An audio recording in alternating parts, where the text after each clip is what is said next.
규모 5.7. 이거는 지난해 5차 핵실험 때보다 한 대여섯 배 높은 강도입니다. 더 쉽게 설명을 드리자면 일본 히로시마에 떨어졌던 원폭과는 비교도 할 수 없을 만큼 강한, 한 번에 200만 명이 사망하는 수준입니다. 이렇다 보니까 진짜 핵폭탄보다 더 강한 수소폭탄 제조에 이게 성공한 게 맞는 거 아니냐, 이런 분석들이 나오고 있죠. 북한의 노림수는 뭔지, 또 국제사회가 더 쓸 수 있는 카드는 뭔지 짚어보겠습니다. 결국은 6차 핵실험을 할 거다라고 예상했던 분이세요. 정세현 전 통일부 장관 연결이 돼 있습니다. 정 전 장관님 안녕하세요.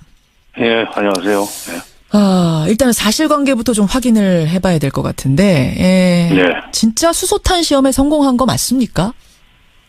네, 수소탄으로 가기 위한 예. 전 단계 실험에 성공한 것 같아요. 완전 수소탄을 만든 건 아니고. 완전하진 않고. 왜냐하면 이게 작년 1월 6일 날 4차 핵실험 했을 때 그들이 수소탄 전 단계인 증폭 핵분열 시험에 성공했다, 이런 식으로 얘기를 했었어요. 그랬었죠. 수소탄 전 단계. 예. 그다음에 5차 때도 같은 얘기를 했습니다. 9월 9일 날 했죠. 예. 근데 이번에 그는 분열 수소탄이라는 것은 분열을 시키다가 갑자기 융합을 시키면은 그렇죠. 그 위력이 더 커진다는 겁니다. 그렇죠. 네, 원자탄은 분열탄이고, 예. 수소탄은 이제 분열하다가 그 융합을 시키는 그 원리를 쓰는 건데, 이번에 그 원리 실험에 성공한 것 같아요. 네. 그러니까 이게 원자탄과 수소탄의 중간 정도 경계다, 뭐 이런 분석들 많던데 정세현 장관도 거기에 동의하시는 거예요? 그러니까 이제 원자탄과 수소탄의 중간 단계라기보다는 수소탄에 좀 더 가까운. 수소탄에 좀 더 가까운, 중간보다는 넘은 걸로. 그래서 이게 원리 실험에 성공했기 때문에 완전히 수소탄을 만들어 가지고 또 실험을 하는 일을 또 한 번 할 것 같아요. 7차. 7차. 지금 5차에서 6차 넘어오는데 1년 걸렸거든요. 그러면 7차로 가는 데까지는 어느 정도 안에 할 거라고 그래서 보세요? 이제 원리 실험에 성공했기 때문에 지난번 작년이죠. 작년에 8개월 만에 같은 실험에서 진전을 보지 않았어요? 그랬죠. 그러니까 증폭 핵분열 저희 시험에서 성공을 한 게 4월 달에 그렇게 해가지고 9월 달에 또 한 번 해서 한 단계 업그레이드 됐고, 이제 1년 만에 또 한 거죠. 그보다 좀 더 업그레이드 된 걸 이제 성공을 했는데, 이번에 이렇게 되면은 꼭 1년이 걸린다는 보장이 없고, 속도가 빨라질 수 있고, 더구나 금년도에, 금년 신년사에서 김정은 국무위원장이 금년 내에 수소탄을 만들고 말겠다는 식의 발언을 했었어요. 기사를 했었어요. 맞습니다. 그래서 그 사람들이 말이 가끔은 허장성세가 있지만 어떨 때는 그 정확한 그 예고의 그 성격도 가지고 있기 때문에, 의미도 있기 때문에 그 가능성을 열어두고 대비를 해야 될 것 같습니다. 올해 안에, 그러니까 김정은 위원장이 내뱉었던 그 말을 지키기 위해서 올해 안에 또 7차가 이루어질 수도 있다. 그렇죠. 가능성이 높다. 수소탄으로 가는 거죠. 그렇게 되면. 그러면 일단 뭐 레드라인, 넘지 말아야 될 선 레드라인 넘은 거니 아니냐, 뭐 이런 논란도 있는데, 사실은 전 단계라고 보시는 거면 레드라인 넘은 건 아니네요. 그렇죠. 문 대통령이 개정 규정을 지난 17일 날 하셨는데, ICBM이 그러니까 완전히 대기권에 진입하는 수준이 돼야 되고, 되고, 그 다음에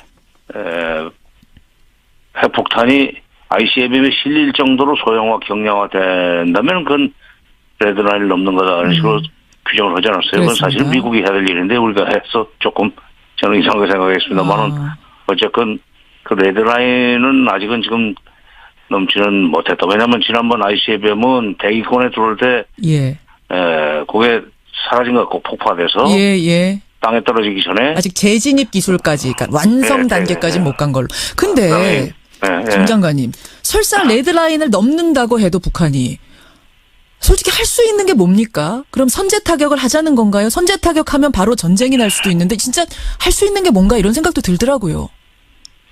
할 수 없죠. 근데 이제 자꾸 미국이 모든 옵션이 테이블에 올려져 있다는 얘기를 지금 몇 번을 했어요. 그러고도 실제로 군사행동을 하지 못했고, 더구나 미국 내부에서까지 전문가들이 이 군사적 그 선제 타격은 전적으로 못한다 하는 얘기를 했기 때문에 북한은 맘 놓고 지금 이게 대드는 겁니다. 맘 놓고. 마음 놓고 대드는 거. 레드라인 설사 넘는다 해도 이게 바로 전쟁으로 이어질 거기 때문에 함부로 못할 거란 걸 알고 더 이러는 거다.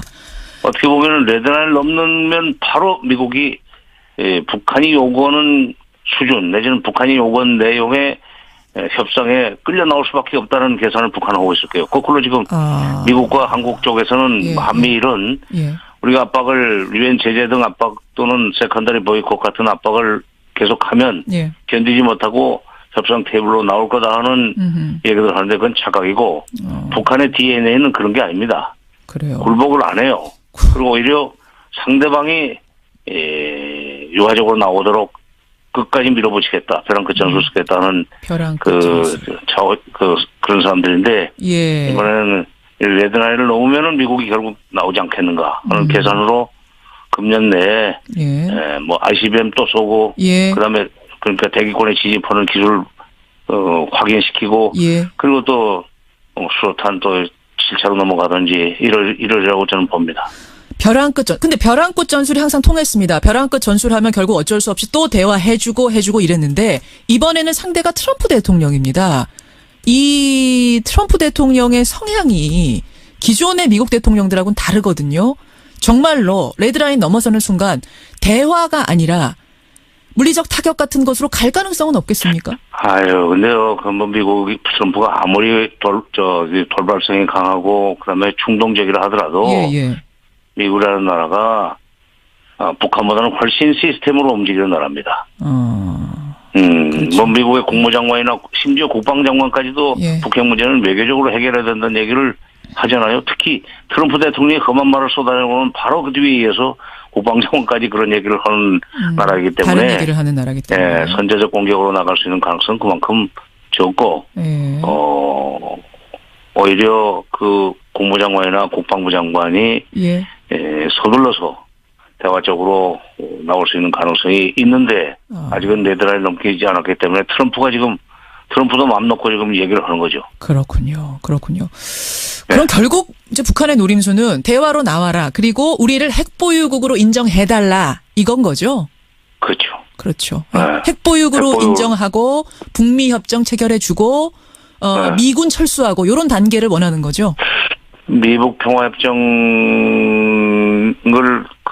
체결하는 과정에서 미군 철수를 일단은 요구할 겁니다. 그러나 미국이 그건 들어주지 않을 거기 때문에 중간에서 타협이 이루어지리라고 저는 봐요. 과거에 또 북한이 했던 말도 있고 미군 철수를 요구하지 않는 조건으로 평화협정 체결하고 수교해달라는 얘기를 92년에도 했었고 2000년에도 김정일이 직접 했었습니다. 결국 북한의 최종 목표는 그겁니다. 근데 여러분 한반도 비핵화가 우리 목표이자 세계의 목표인 상황에서 북한을 핵보유국으로 인정하기는 어려운 거 아닙니까 지금? 어렵죠. 그렇죠. 그러면 그러니까 물리적 타격은 안 되는 거고 핵보유국 인정 안 되는 거고 그러면은 할 수 있는 카드가 뭔가 제재 카드가 남아있는 게 뭔가 제가 따져보니까 북한한테 원유 수출하는 거 금지시키는 거 북한도 우리처럼 석유 한 방울 안 나는 건 마찬가지인 나라기 때문에 원유 공급 막히면 살 수 없다. 그런데 이제 마지막 남은 게 그 원유 공급 길을 막는 거 이걸 여태 중국이 반대했던 건데 이번에는 여기까지도 갈 수 있을 거라고 보세요? 이번에 좀 중국이 보였던 반응이 좀 특이해요. NHK에서는 중국도 지금 난리가 났을 거다 하는 식으로 보도를 한다는데 그 사람들은 아주 냉철하게 얘기했습니다. 그러니까 단호히 반대하고 강력하게 규탄한다까지만 얘기했어요. 그리고 대화로 나와야 된다. 그러니까 응징이라는 단어를 쓰지 않았습니다. 그래요. 중국은. 그러니까 응징이라는 단어를 썼다면은 미국, 한국, 일본이 요구하는 원유 수출을 원유 수출 금지에 협조해줄 가능성이 있지만 그런 가능성이 적고 또 러시아도 지난 1일 푸틴 대통령이 이번에 3일날 중국에서 열린 브릭스 회의를 앞두고 북핵 문제를 거론하면서 결국 대화로 풀어야 된다는 얘기를 했어요. 그러면 러시아도 미국의 요구에 응하지 않고 오히려 협상을 요구하는 대화를 요구하는 그런 자세로 나가지 않겠는가, 정책으로 나가지 않겠는가 하는 생각입니다. 알겠습니다. 이 상황이 참 어려운데 우리 정부 같은 경우에는 베를린 구상 발표하고 대화를 통한 해법을 계속 주장해 오는 상황에서 북한이 이렇게까지 나오니까 상당히 입지가 좁아진 느낌이에요. 강대국들 게임 속에 우리가 좀 배제되는 느낌 같은 것도 받고요. 어제만 해도 미국과 일본 총리, 미국 대통령, 일본 총리는 하루에 2번 통화를 했거든요.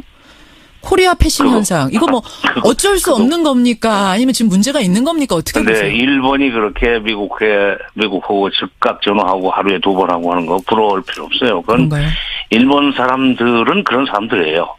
뭐 있으면 아주 야단 법석을 치고 뭔가 지금 문제를 해결하는 것 같은 그런 쇼를 하죠. 그러니까 그건 사실 내용도 없는 얘기고 그러니까 우리는 그건 건널 거 없고 그것이 코리아 패싱은 아닙니다. 아닙니까? 중요한 것은 지금 이제 미국이